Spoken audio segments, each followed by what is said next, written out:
Hey everyone, welcome. MLAZ Liberation Arizona Live. Thank you for showing up. We're going to introduce ourselves just so people can get to know who we are in case you don't already know. My name is Lola. My pronouns are she, her, hers.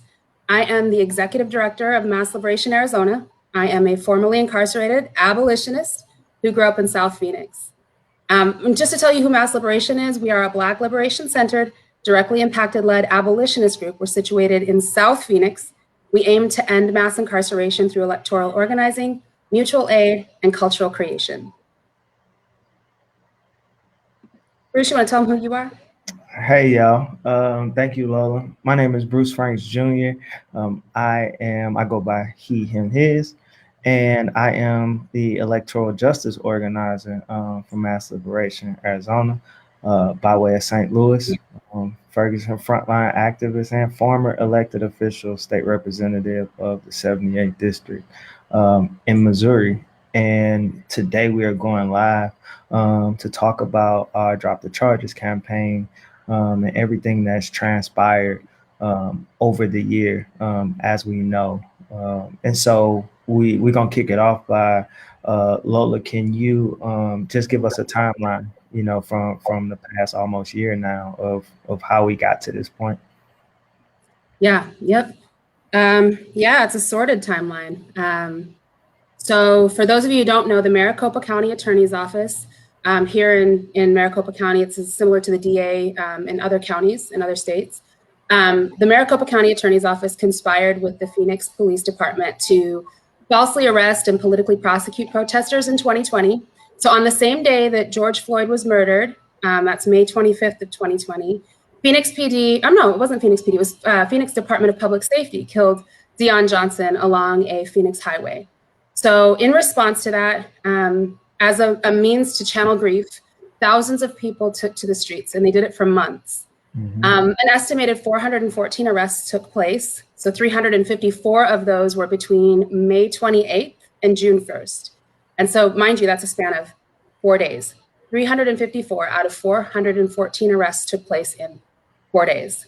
And then 60 other arrests took place between June and November. And all of this takes place in the context of the first contested election for the Maricopa County Attorney's seat in decades. So during a year when people of Phoenix had just won a civilian review board to hold Phoenix Police Department accountable, we had also been facing this county attorney election as well. And so thinking about the political landscape is really important as we talk about the rest of the story. So the uprising was about protesting police violence and calling to defund Phoenix Police. And mind you, Phoenix Police has one of the most deadly police forces in the entire country. In 2018, Phoenix PD was known for shooting more people than any other department in the country. And people were also protesting the county attorney's office that refuses to hold those violent police accountable. So it all comes to a peak in September when the county attorney, Alistair Dell, refuses to charge the officer that killed Dion Johnson. So now you've got people who've been chanting defund police, people who are already getting arrested on serious charges. Now they're coming out into the streets and saying, drop Adele. And so what was already a politically charged uprising became further and further politicized as the election neared. So not long after, we're talking probably October now, the MCAO, the Maricopa County Attorney's Office, escalated the charges that they were issuing to protesters by charging protesters with street gang charges. These charges carry a minimum of 5 years stacked onto any other sentence that you would receive for other charges. And they also issued gang enhancements, which carries a mandatory 3 years stacked on top of another sentence. So nearly 40 people were facing serious felony charges, and 15 of those were facing criminal street gang charges. And then 3 were facing street gang enhancements. So these prosecutions are absolutely political. So now we're in November.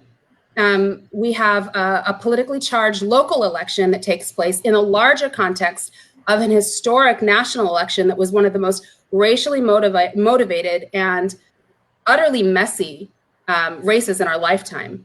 Mm-hmm. So after that election, we saw Trump supporters protesting at the state capitol. The county recorder's office is another place that they showed up. And then later you see some of these same protesters from Arizona, but also just Trump supporters across the nation, siege the nation's capital. And all of these protests I just mentioned, they're all violent, every one of them. But in Arizona, when you saw the violence level here with those Trump supporters, you saw them breaking into buildings, yelling epithets, transphobic, homophobic, racial epithets to people. And you saw police standing idly by, much like we saw at the Capitol, creating free speech zones for them and giving them water bottles and places to gather. But then you see the BLM protesters who are grieving in the streets. And they were grieving over the murders of our people. Like, they were grieving with really legitimate reasons, right? Not because they thought of Sharpiegate or that their election was stolen, but the fact that they're killing Black people every day in the streets. Right. Those protests, they were people dancing in the streets. They were praying at these protests. They were singing, holding hands. They were holding moments of silence at these protests. And they were met with pepper spray, violence, false charges. So again, these prosecutions, absolutely political. So then, fast forward to the beginning of 2021, protests slowed down, and the community was more in a defense mode than anything else because we had to protect the lives of these protesters who were facing, some of them upwards of 40 years in prison, very serious charges. There's a team of lawyers, shout out to the People's Law Firm and the numerous private attorneys who donated their time and reduced their fees, gave resources to take on these cases. All of these protesters were represented, and they began fighting their cases along with movement and journalists who were telling the stories. We had one protester who wasn't even released until just 2 weeks ago. He was arrested in August, and the only reason he was released was because his charges were dropped, not because they gave him a bond. He was held for nearly 7 months because of this. So lawyers are fighting in court, movement is fighting on the political field here on the ground. We're holding press conferences, talking to journalists, pressuring electeds, all demanding MCAO drop charges and hold the police and prosecutors who lied accountable. So now it's February 4th. One really brave journalist, Dave Biscobing from ABC 15, launches a series covering all of these stories of corruption and false charges and how it all amounts to political prosecution. His series is called Politically Charged. And Bruce, we're going to share a link right later in this series as we're talking. Absolutely. Cool. And so not after the first several episodes, not long after, I guess, the first several episodes air, viewers start responding. There was a Twitter user who responded and gave information showing that PPD has actually gotten neo-Nazi ties, and they were targeting protesters and celebrating violence.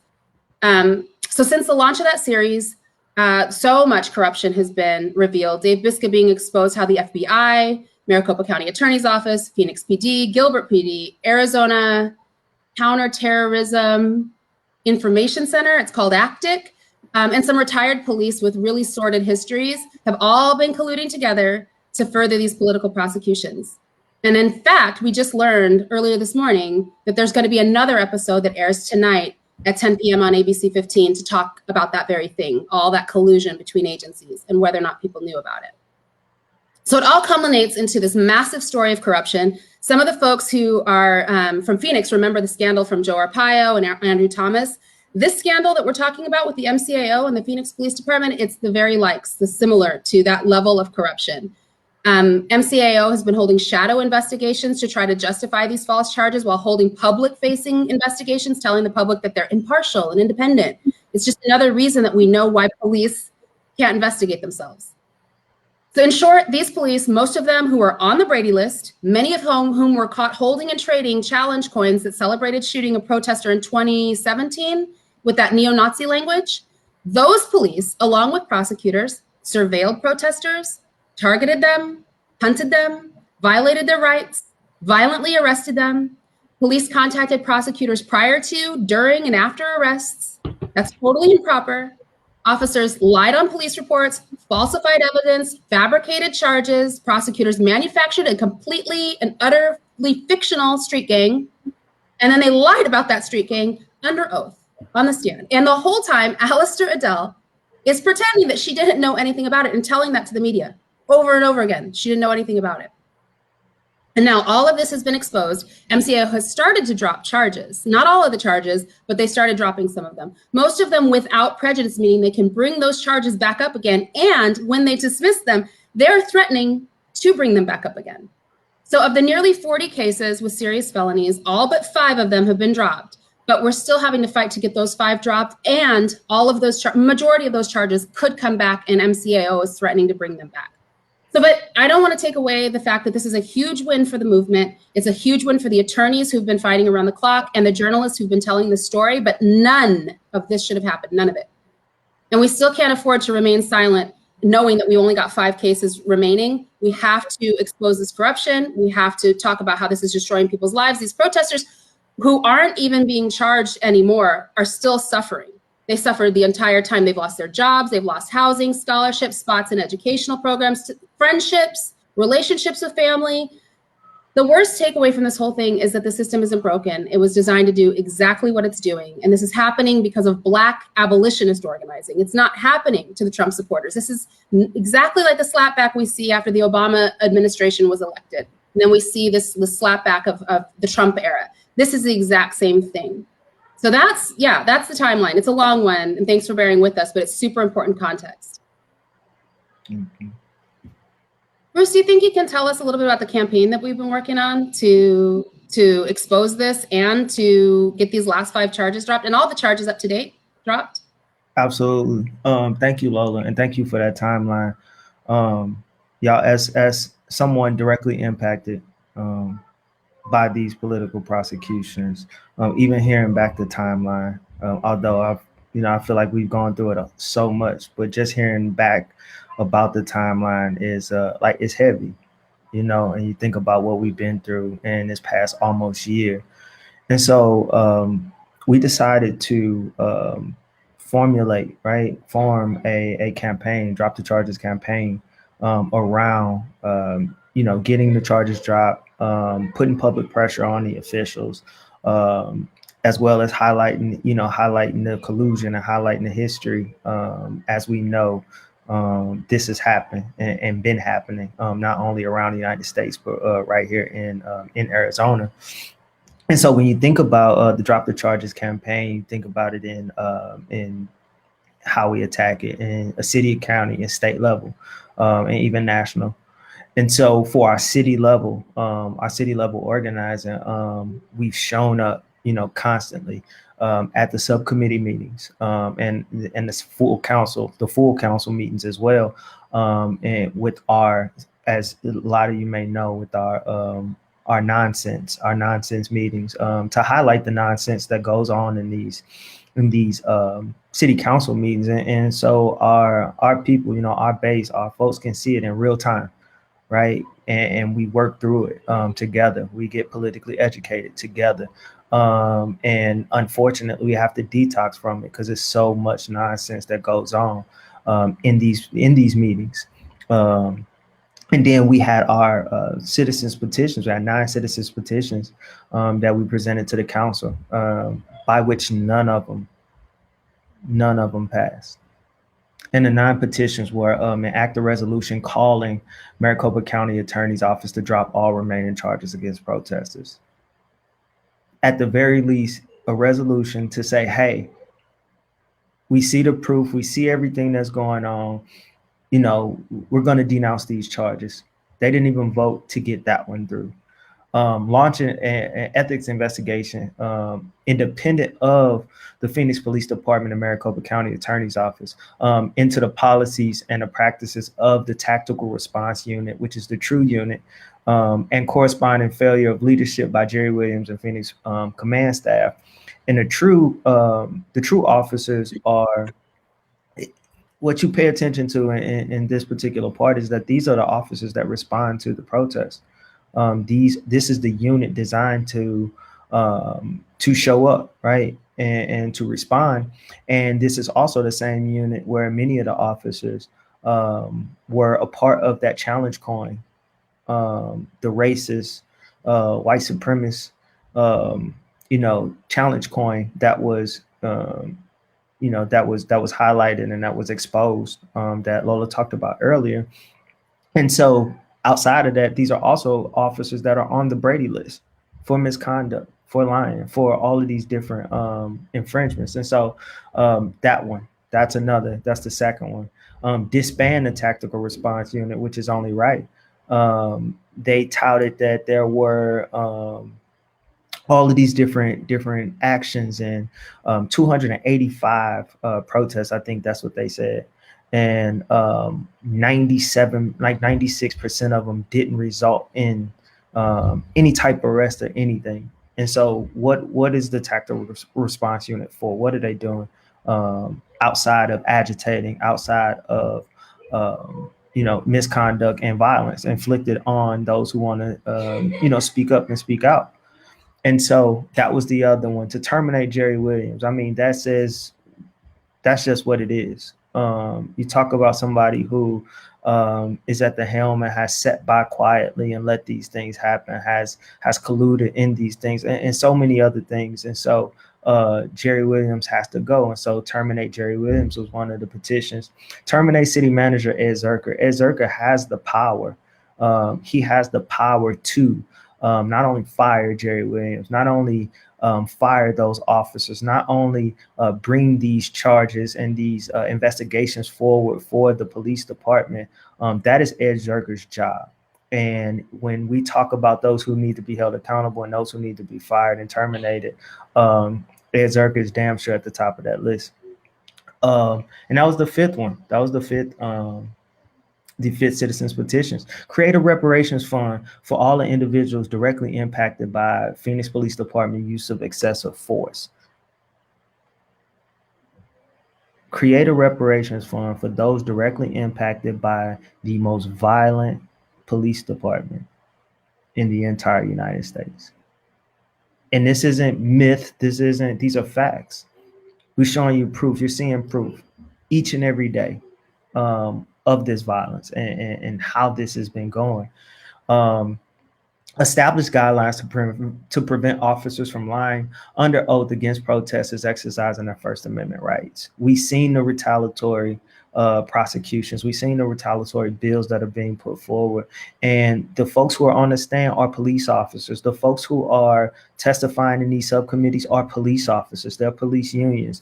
And so when you talk about the infringement on our First Amendment rights, these officers are allowed to just get up here and lie and say whatever it is that they want to say and inflict this violence on us, without consequence, without accountability. And we not that we need any more proof than we've already shown y'all for the past 400 years, but we have that. We have everything you asked for. You wanted video, we got video. You wanted audio, we got audio. You want it on paper, we have it on paper. So there's nothing else that you can say or do outside of holding these officers accountable. And the last one was immediately return all personnel property to protesters illegally arrested by the Phoenix Police Department. The Phoenix Police Department is under the purview of the city.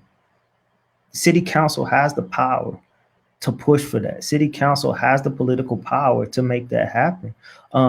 We've had cell phones taken. We've had our wallets. We've had our personal identification. We've had medicine. We have detrimental things to us, things that we need, everyday resources that we rely on. So many of us, it took so long to get our property back, and it's people that's still missing property. It's property that's been misplaced. It's property that they can't find. And we're talking about people's homes. We're talking about people's cars. We're talking about their personal identification. And so when you look at the 9 citizens petitions, it just even politically, it just made sense, right? Like we can't rely on you to do it for the right reasons. We can't rely on you to do it because that's just the just thing to do. They couldn't even think politically and say, hey, this makes sense, so on and so forth. And so we talk about our strategies and our work we've been putting in for the Drop the Charges campaign. When you go down to the county, one thing we got to talk about, and we have to say that it's time to hold the Board of Supervisors accountable for being silent. You have been silent. And silence is compliance, right? At the end of the day, our Board of Supervisors, before Alistair Adele was elected this last time, They appointed Alistair Dale. They appointed Alistair Dale unanimously. And now we've heard nothing. We've seen nothing, right? And so it's time that we hold the Board of Supervisors accountable. MCAO has been doing nothing. The Maricopa County Attorney's Office has been doing nothing but lie, and try to cover up their tracks, lie again, and have to cover up those tracks. And it's all getting exposed. So those folks who are pro police and pro this system, like, there's nothing else you can point to outside of the real life evidence that we got of not only the collusion, but the harm that's being inflicted from this office. Because as Lola says all the time, we are dying in the streets, we're dying in the courtrooms, we're dying by the system as a whole. In Maricopa County Attorney's Office is just as guilty, and so our drop the charges petition, which we'll drop the link for that as well. That's a way we've been pushing to get those charges dropped. As Lola said before, we have 5 more of our family members who still have charges against them, and we're going to go harder than ever. Right? We are happy that charges are getting dropped and we are pushing forward. But as we say, it's all of us or none of us. And so we're going to continue to push on a maximum level to get those charges dropped. As for the state, we've seen these anti-protest laws. We've seen these anti-protest laws put into place. And specifically, I'll speak briefly on House Bill 2309, presented by Representative Brett Roberts out of Maricopa.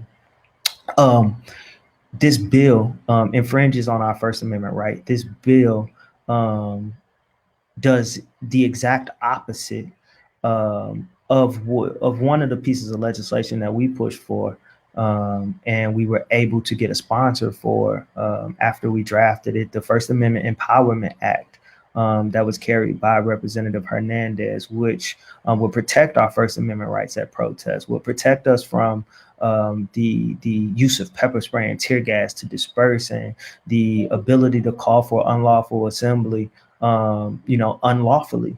And so that's what that bill was. And this bill basically just does the exact opposite. It penalizes everything that there are already penalties for. And we know that nobody belongs in cages. And when you talk about these are laws that are already put in place, and they're just enhancing penalties on these laws. Martin Luther King and those who came before us marched in the streets. That's a felony, right? On the sidewalk, that's a felony. Laser pointers, that's a felony. If an officer decides to call it an unlawful assembly because they don't like where you're assembling or they don't like what you're assembling about, that's a felony. And that's exactly what this bill does. And so we've been pushing hard on 2309 in order to get that bill killed. It's in the Senate right now, just lingering there, waiting for a rules committee. But we're going to keep that public pressure on to get that bill out of here. And when it comes to national strategies, y'all just gonna have to stay tuned. We can't give y'all all the, it's like football. You don't call the team you're playing against the day before the game and be like, hey, these are the plays I'm gonna run. So y'all just stay tuned for those national strategies, and we definitely gonna get to it. And so for those of you who are just now tuning in, we are Mass Liberation Arizona. I am Bruce Franks Jr., Electoral Justice Organizer for the amazing Mass Liberation Arizona. And we have, I call it Wonder Woman, but it could be our real name. Oh, word. Well, thank you for that. I'm Lola. I am the Executive Director of Mass Liberation Arizona, formerly incarcerated abolitionist. And if you don't know who we are at Mass Lib, we are a Black Liberation Center directly impacted led collective of folks who organize in South Phoenix to end mass incarceration. Absolutely.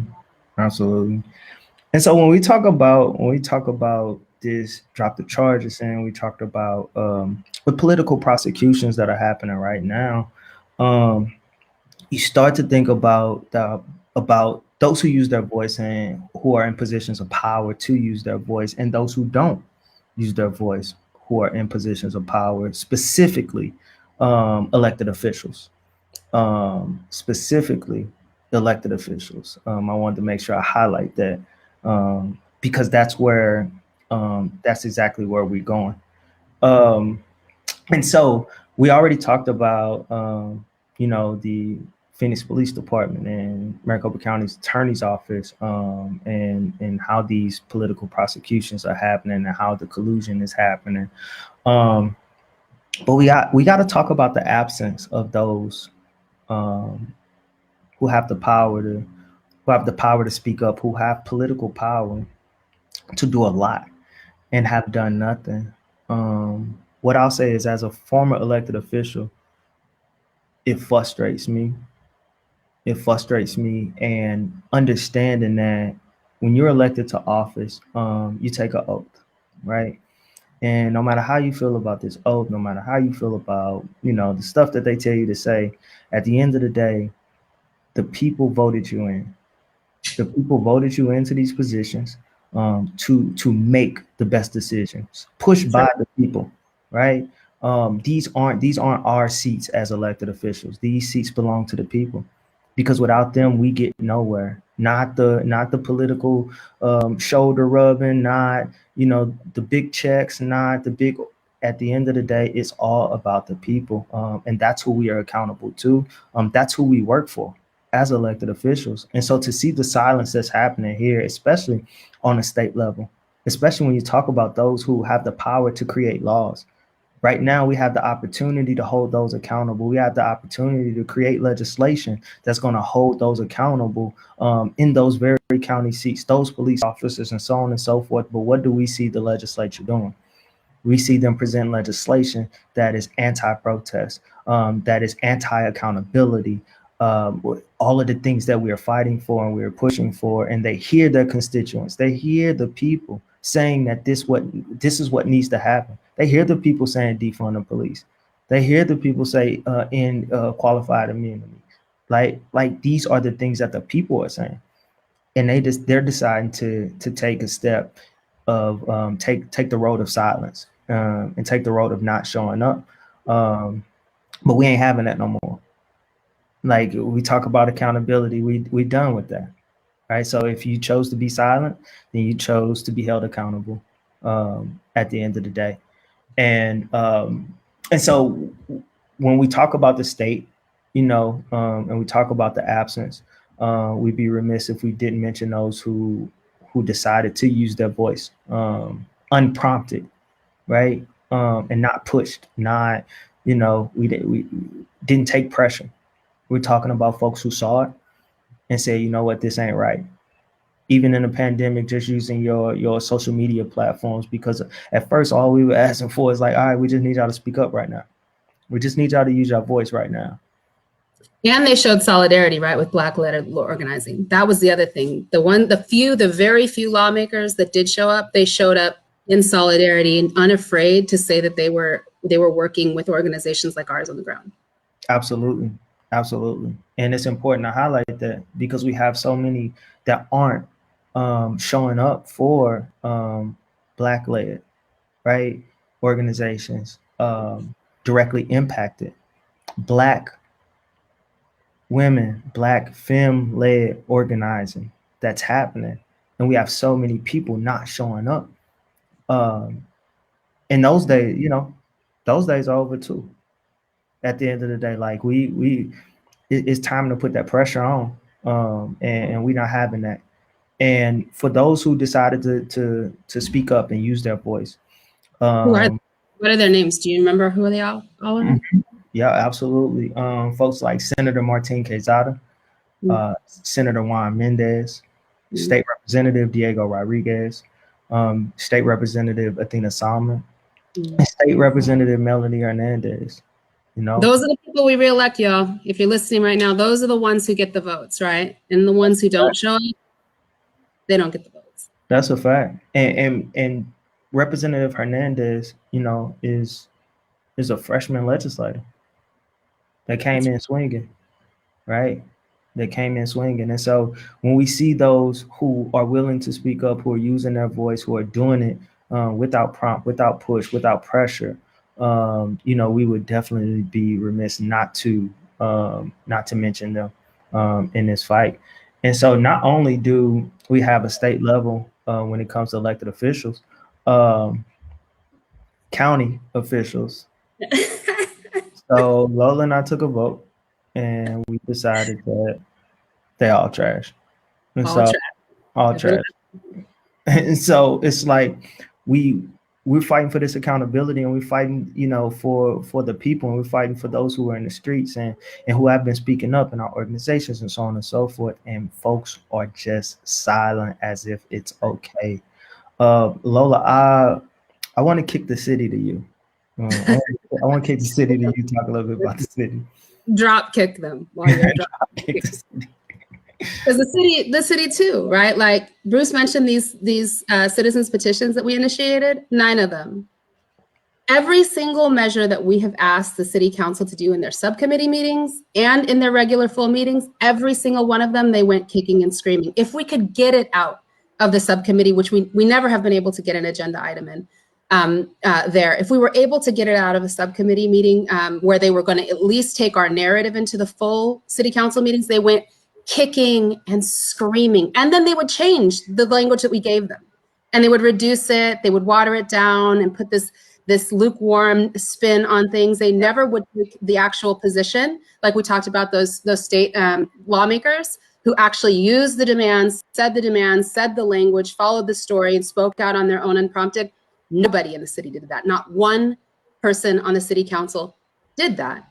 And when you think about citizens petitions are designed for what? What do they even sound like? They're supposed to be people, they're for the people, they're for citizens. I hate that word, but they are for people who are part of the community to raise their own issues because they're not seeing them listed on the regular city council agenda. This is your way of issuing your own demand to get your own items on the agenda. And we did the entire process.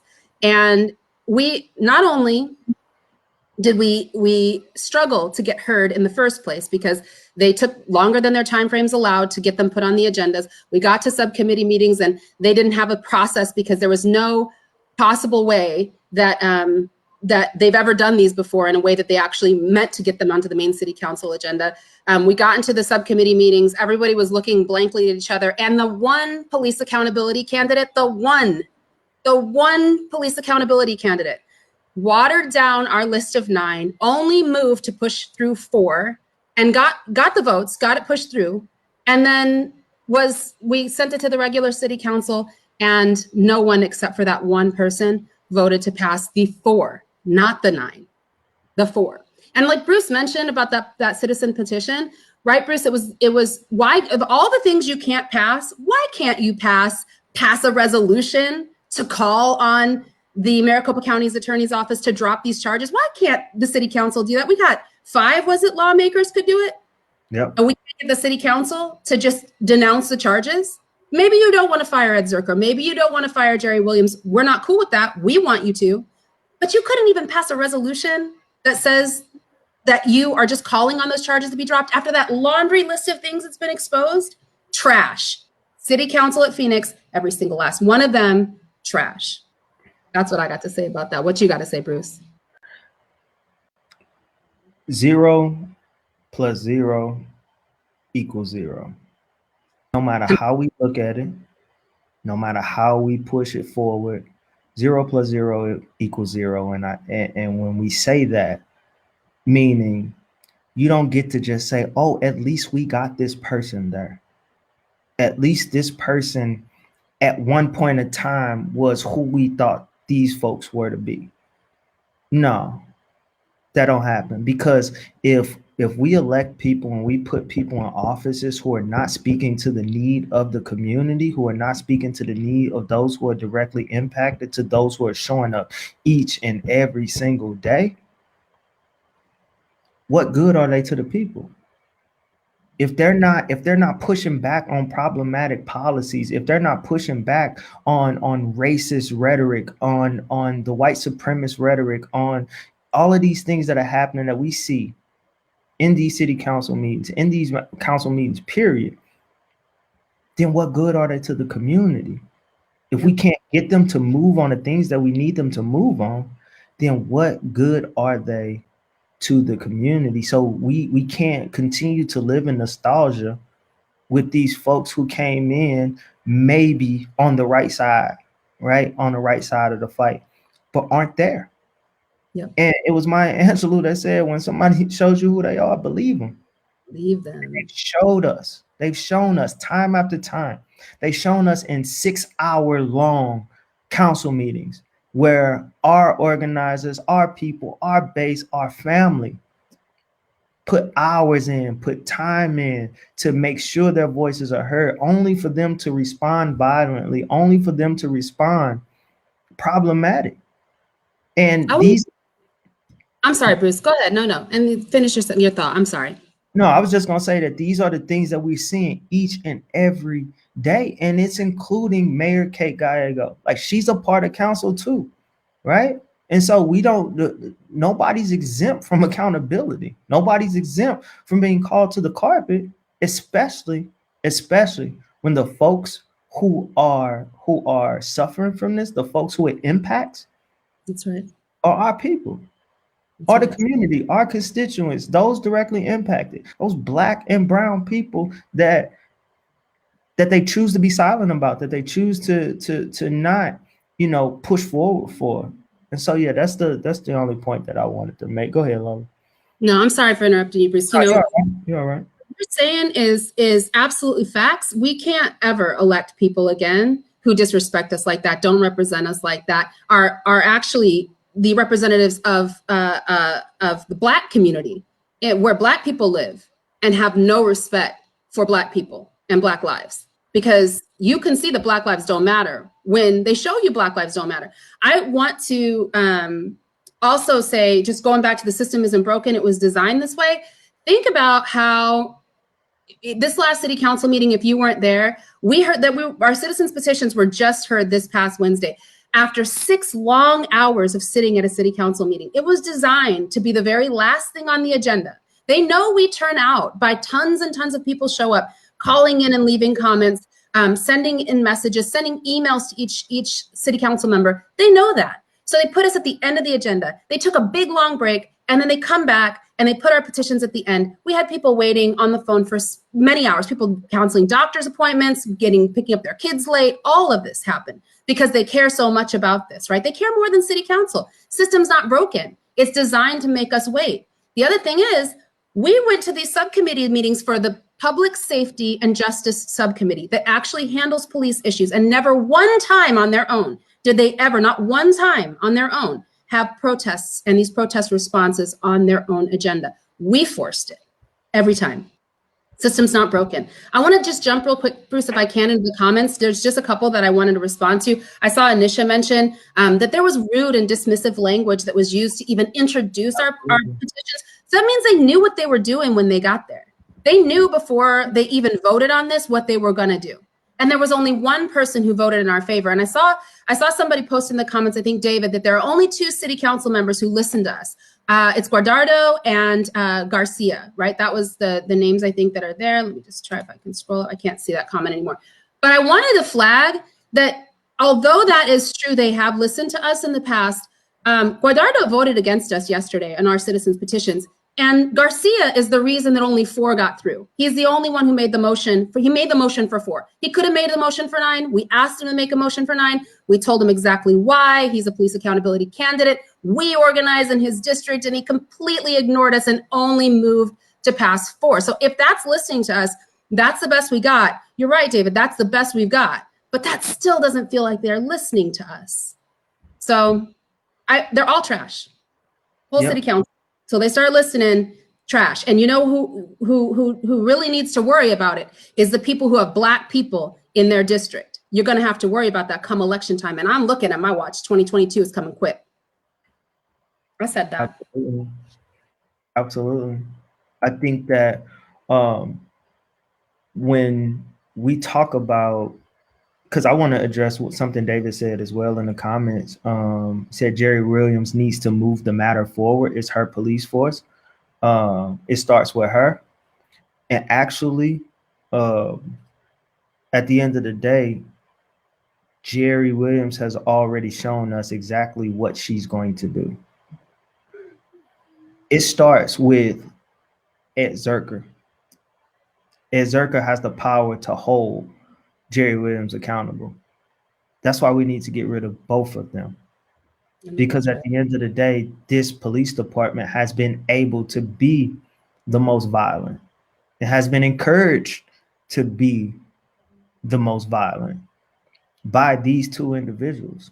No matter what folks want to say and say, hey, well, we have this person in office and we talk about representative politics and representative. At the end of the day, we see what's happening. And so in order to even, there was a council member that even said, we need to give Jerry Williams the tools to make this right.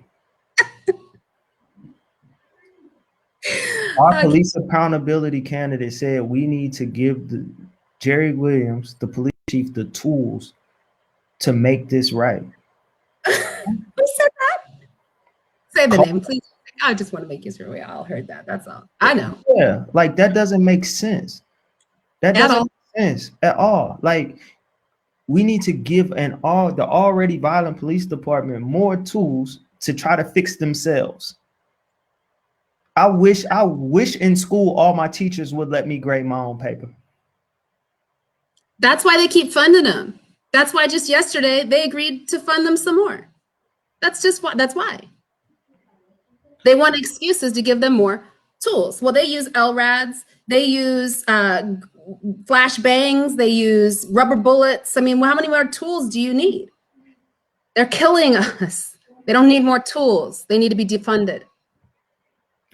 Bruce, you want to talk about accountability? Yes. So that's exactly what I was going to lead to. I said, when we talk about accountability, we talk about what accountability looks like, right? And many of these things we've talked about actually in depth throughout our live today. But accountability looks like getting our demands met, right? Like, and we talk about the demands, drop all charges with prejudice, right? Ensure that those charges cannot be brought back up. Fire the prosecutors and hold them accountable. You don't get to politically prosecute. You don't get to enhance charges. You don't get to make up fictional gangs. You don't get to devastate people's lives in a way that they have and just ride off into the sunset. Just sit back quietly. Just take administrative leave. Just like all of these, just different rhetoric around what they do to once their form of accountability, but still paying people to prosecute us, to be violent to us, especially those who speak up and speak out. And so fire those prosecutors, fire them, not administrative leave with pay, not reassign them, fire them. Fire the city manager. City council has the power to do that. City council has the power to fire the city manager. Fire the police chief. The city manager has the power to fire the police chief. The city council has the power to put pressure on the person who's in charge of firing the police chief. Disband the true unit.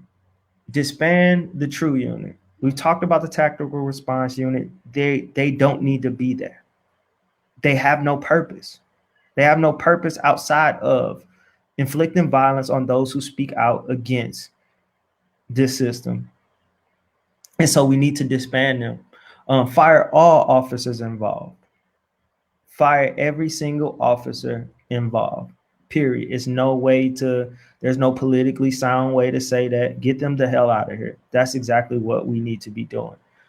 Create reparations fund for those impacted by political prosecutions.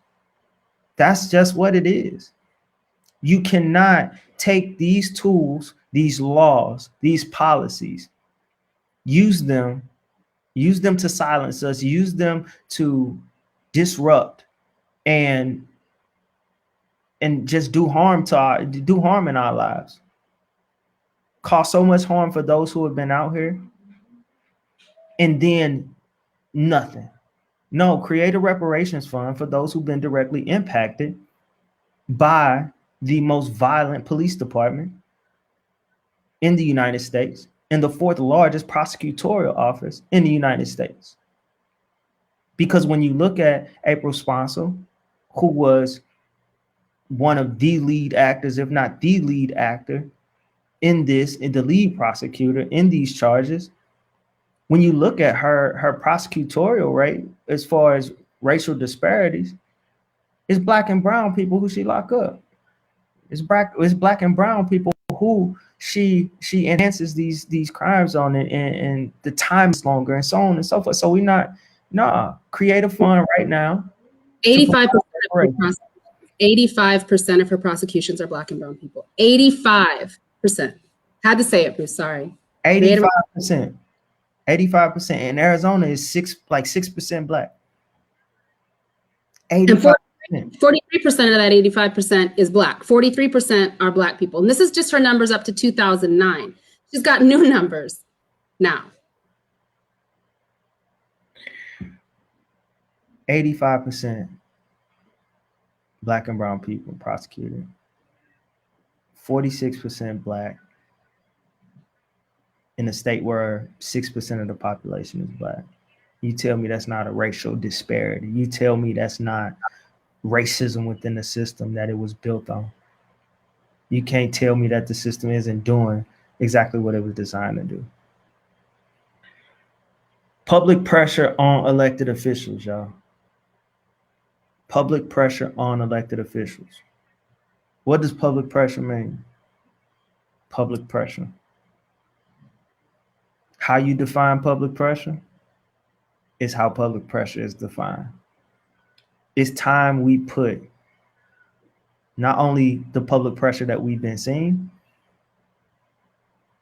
but public pressure in the ways that public pressure needs to be applied. Because that's what they're going to listen to. That's what they're going to listen to. They don't want the truth drug out, right? Through social media and the news, and because that's when they get to respond. And they get to respond when their names start hitting the headlines in not so good of a fashion, right? We're not talking about parks being built and feel good resolutions and things that aren't impacting black people staying alive right now, right? Like, and so that public pressure is exactly what needs to happen, exactly what's been happening, and we need to step it up. We need to step it up. When we feel they're not listening, step it up. We feel like we're being ignored, we feel like we're being pushed to the side, we step it up some more, right? We have to be able to apply that pressure. You got something to add to that, Lola? I was just going to say, we had a couple of folks who reported back to us one day that they saw a city council person in a public park and went up to them and said, hey, why have you not joined this video storm? Why have you not joined in on these voices? And instead of just asking the question, they pulled out their phone and started videotaping the response. This is public pressure. Go live when you talk to these people. Mm-hmm. Send emails, tell your family, talk to them. You see them in a restaurant, go live and be like, hey, where are you at? We don't hear you. Well, how are you going to make that vote? Why'd you do that? Right? Mm-hmm. Shame them.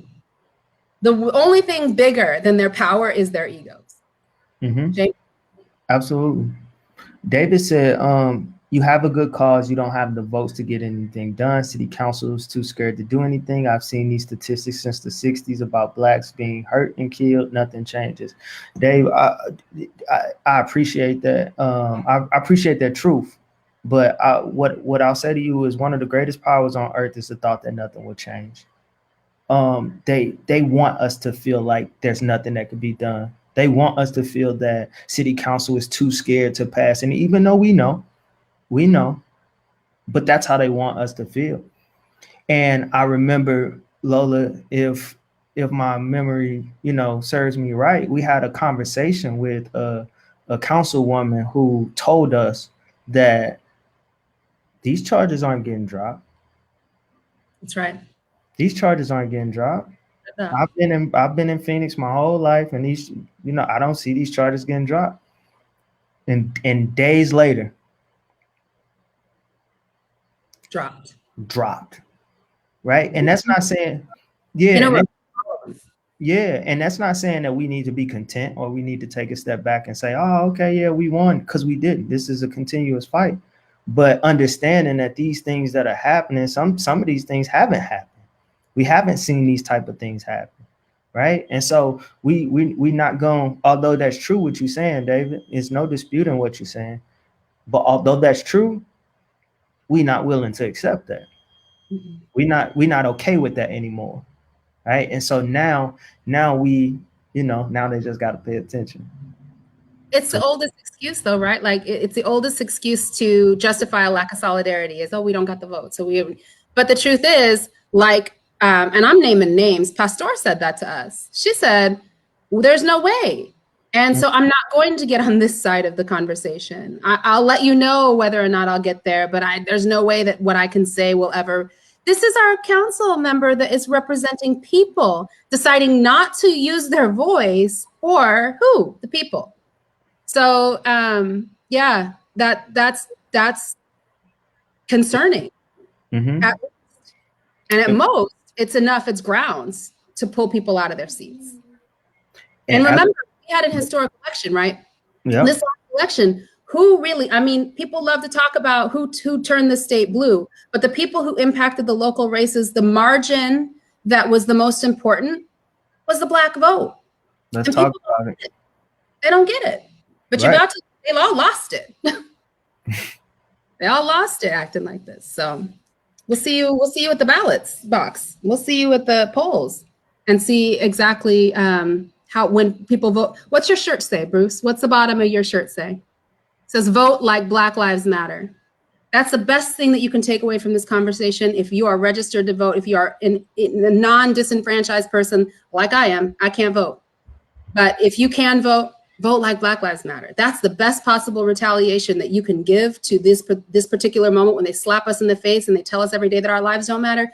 That's how. Some other ways of holding people accountable is run people for office that are values aligned, making sure that when we get behind a candidate, it's not just the lesser of all the evils, that we're not doing blue no matter who, or whatever other slogans that people use to be able to push through mediocre candidates. We can't do that anymore. We have to hold our ground and push them, hold them accountable, but make sure that we only vote for values-aligned people. And if they're not values-aligned, the best thing you can do is talk to them when they are stumping, when they are running, and push them to make commitments in public.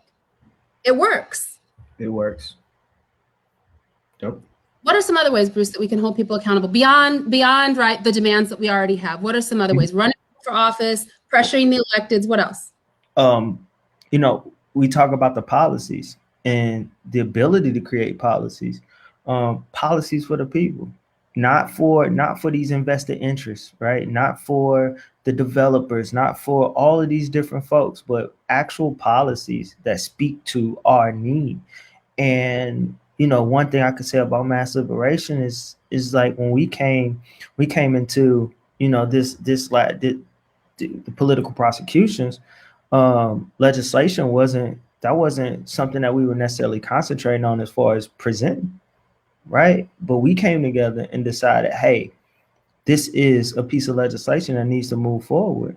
And so we have that ability to form that legislation, right? To put that legislation forward and find those who will sponsor, like we were able to. So making sure, even once we get people in office and we run people who are value aligned, understanding that every single one of those policies has to speak to the people, right? Has to speak to our needs, has to speak to our livelihoods.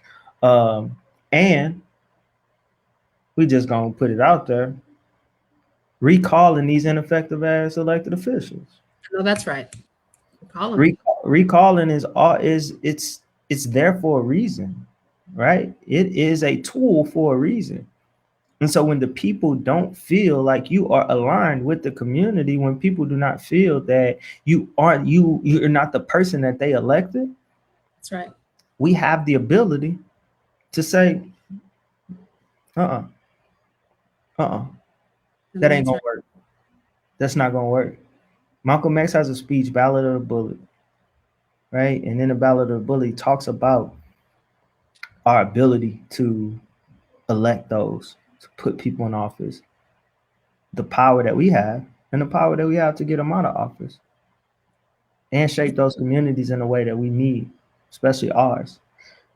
And so recalling ineffective leaders is always a tool of accountability that we should not turn a blind eye to. And we have the power to do. Some of these seats don't take that many votes, so that many signatures to be able to turn. They really don't. So we're exploring those options too, and we all should be doing that. We should all be thinking about that. And all of these electeds need to be listening loud and clear that you can be recalled even easier than you were elected, when you were even easier than it was to elect you. We're coming up on an hour now. Really appreciate everybody who stayed with us so far. I think we should ask if anybody has any questions before we start to talk about the ways in which you can get involved. Does anybody in the audience have questions? Did we see any come through? If so, we're happy to answer some now, take questions. And if not, we'll just go into what you can do to get in. Yeah, well, we feel free. Those who are on, next couple minutes, you toss up a question, that's cool. And we'll get right to it. David said it costs a lot to push candidates forward. It took $220,000 to elect Carlos. Developers aren't going to support candidates that are police about police reformation. The people need to fund candidates. Recall is an option, but you need thousands of signatures to do that. David, this is what I'll say. I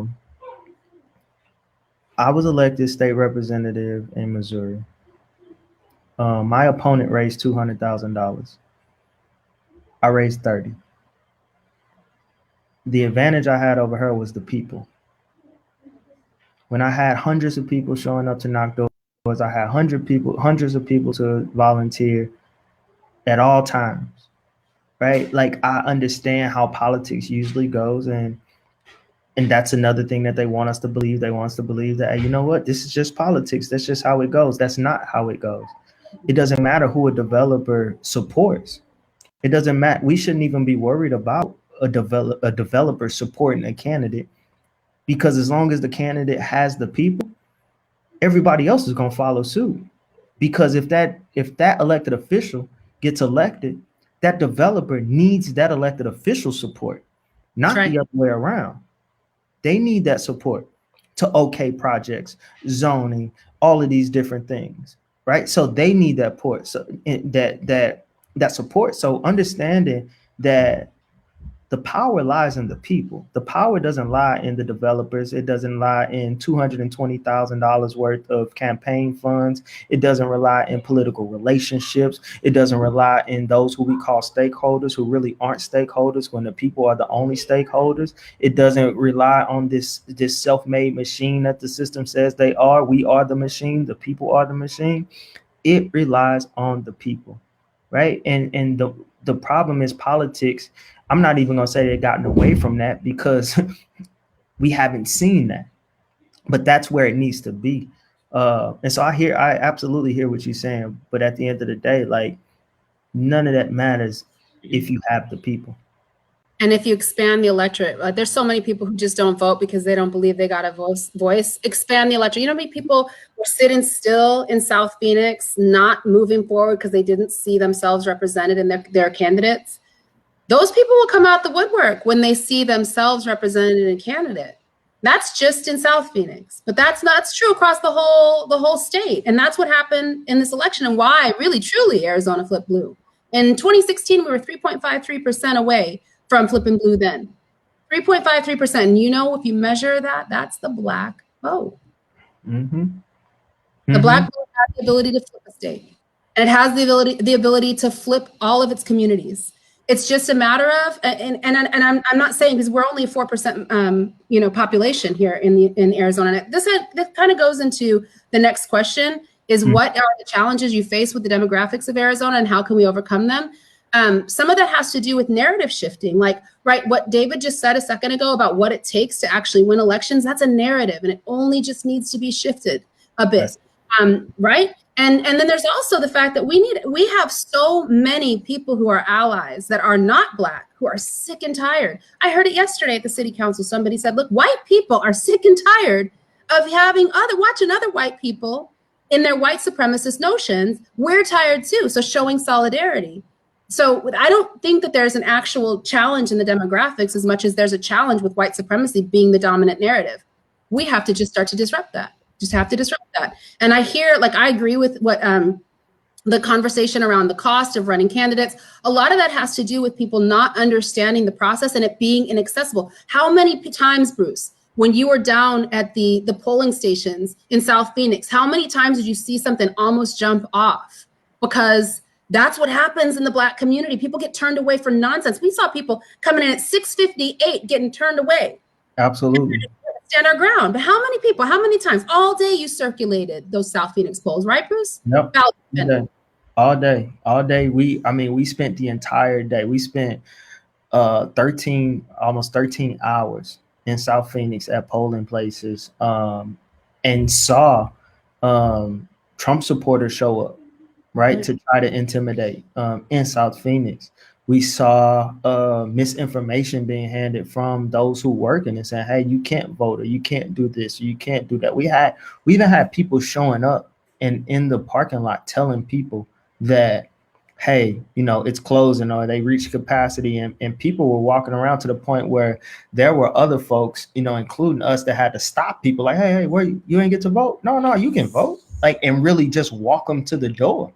Like there were standoffs, we had like whole standoffs, but that's what we got to do, because that's what we seeing, right? That's what we seeing happening in places like South Phoenix, when they want to deter us from voting. And Lola, you so right, you hit it on the point. So many people that are disenfranchised with the process alone because nobody, imagine if we kept going by the same rubric of, hey, you concentrate on those who vote 3 out of 4 primaries. That's why they're able to say, hey, this district will win with this many votes. That's why they even have a win number, because they know exactly who's going to vote, right? What happens when we throw all that out the window and we knock every door in the community, right? What happens when we knock every single door, and for the people who ain't registered, we register them to vote, right? What happens when we get the people to say, hey, all right, well, we showing up to hear what you got to say? Because that's what we did. That's what we did to drive voter turnout. Because before 2016, I was them. I was every person who didn't vote because they felt their vote didn't matter. That's right. And I went from that to fighting for the people in the house. So we could do that. We could do that here. We can do that here. Do that here. We are going to do that here. Yeah, that's a fact. That's a fact. That's a fact. All right, cool. Absolutely right. Yeah. We're going to make it happen. So let's go into what people can do, like, right? Because Bruce, you're talking about people power. You're talking about what it's going to take to get this done, to be able to affect change. It's going to take people, right? So what can you do? People who've been watching this whole time, thank you for staying with us. Thank you for the people who've been rocking with us this entire time, who've been part of getting these charges dropped. There's people who've been text banking. There's a ton of stuff that gets done. So yeah, what can we do to actively get involved with the movement? Yep. And as we go to this point, just to reiterate and come right behind Lola and thank our DTC squad who's shown up time in, time out, tank meetings, whatever it is, showed up on Twitter, hold these elected officials accountable. I think all of them are battle rappers because all of them got punchlines. Y'all are amazing, so we appreciate y'all. We definitely want to make sure we uplift that everywhere, all the time. What you can do, first thing we're going to drop the politically charged series for those who, and that helps give you a little bit more context to a lot of the things that we were saying, so that you can be brought up to speed on everything that's going on. But some of the things you can do, text bank. You can come to our meetings, our Drop the Charges meetings, as we talk about volunteer opportunities, as we talk about what's next steps and ways you can get involved and use your specific talents to to push it forward and to push the movement forward. What are those meetings? What day of the week and what time? Those meetings are Tuesdays at 6 p.m. We'll have the link, and matter of fact, I'll drop that. Let me drop that right now for y'all. Yeah, sign up. Don't forget, just go do it right now. If you think you're inspired, if you're feeling like you really want to do this, take that link.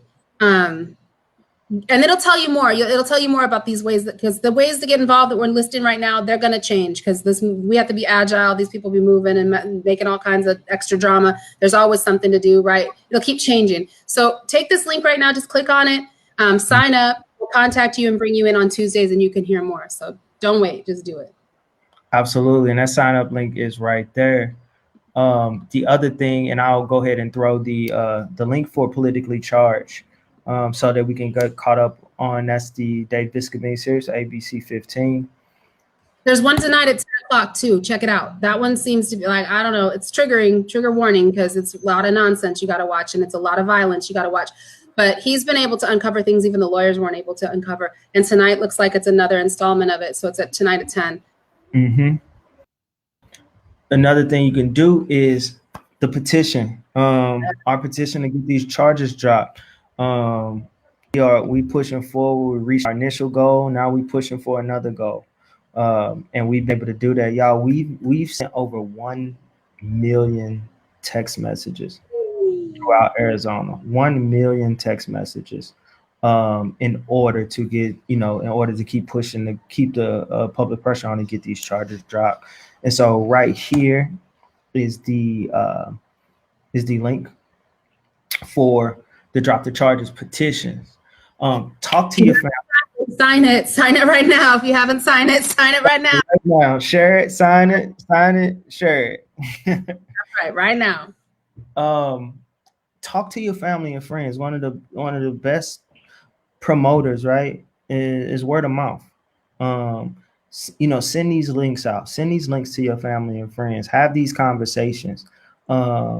We have to have these conversations, because at the end of the day, we are dying each and every day.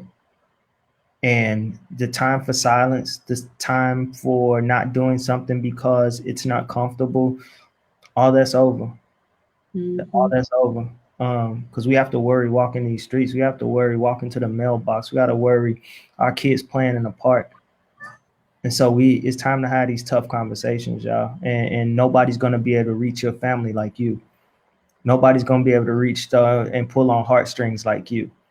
It'll be real cool for me to get out there and say it as a directly impacted person, and me and Lola hop on a live, and because we could do this with our eyes closed. We're directly impacted. But what happens when y'all have those tough conversations over dinner, right? Over family reunions, over text, whenever it is. So, talking to your family and friends, word of mouth. Follow MLAZ at MLAZ on all social medias. The more you're in the meetings and everywhere, you'll hear about the direct actions. You'll hear about what's going on in order to show up. Like Lola said before, vote like Black Lives Matter, right? Fight like Black Lives Matter. Text like Black Lives Matter.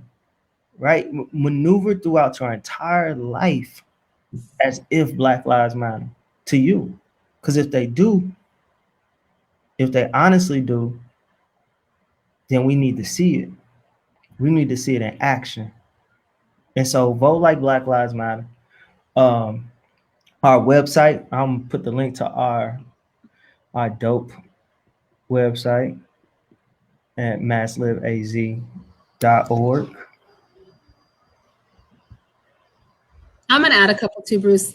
If you're not familiar with turning out to public action, right? Like if you're not familiar with going to the city council and talking, try it on. You can't break it. It's already broken, right? Like it's not broken with the word. It's already designed to work against us, right? But when we call people out to come show up to city council, try it on. We have scripts, we have talking points, we have prep sessions, we have an entire Zoom meeting and a Facebook Live you can join. You could just sit there with each other, and we hold each other during the process, and we even detox afterwards with some breathing exercises. Sometimes we do writing exercises. We do stuff to just be able to just like wash that trash off of us.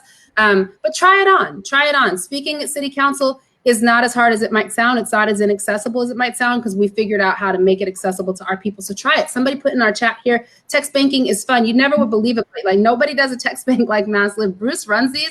He plays music. We be talking to each other, dancing, getting up and having dinner and like bringing it to the screen and sitting with each other the whole time. It's a funky good time. It's not hard. It's a good time. And it's a little thing that you can do to etch away at a system that, again, was designed to kill us. But those little tiny etches, those little tiny brick by brick, it's going to come down. So that's what's most important, right? But try it on. You don't have to be an expert. It's not accessible. We make it accessible. If you got kids, make your kids visible on TV, on the screen, bring them around. We have kids that have come to our text banks too. My daughter text banks with us. So yeah, bring it. And special shout out to who become my partner in justice, Zoraida, who hold it down on the text bank, and all our folks.